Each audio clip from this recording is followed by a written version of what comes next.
el objetivo de este día es que los niños conozcan diferentes entidades, asociaciones, diferentes trabajos, ¿no?, que están en la ciudad y que es eso, que son personas que se dedican a los demás.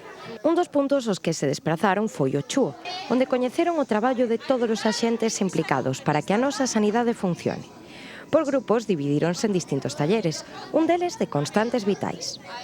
Pues vamos a hablar sobre lo que es la higiene de manos, la prevención para utilizar una buena higiene de manos como barrera ante las enfermedades.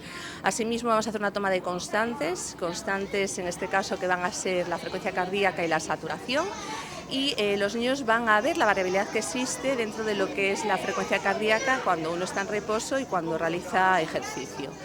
Todo lo que sea en torno a lo que es la salud y de cómo debemos de cuidarnos para que nuestro entorno y nuestra salud sea lo mejor posible, trataremos de llevarlo a cabo en este taller.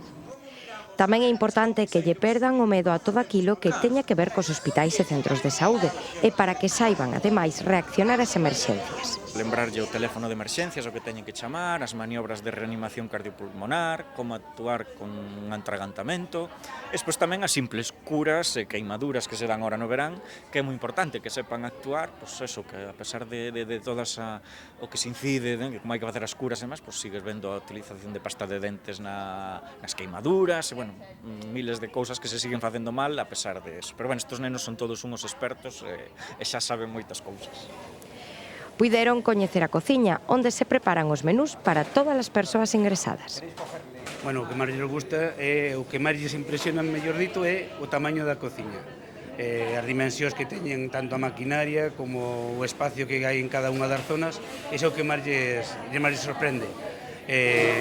Tamén o tema do tamaño da maquinaria, tamén, por supuesto, porque claro, temos, por exemplo, as marmitas que teñen 320 litros, entonces eso, pois claro, sí que lles impresiona moito. Despois cada unha das zonas da cociña, o grande que son e os dimensionadas que están.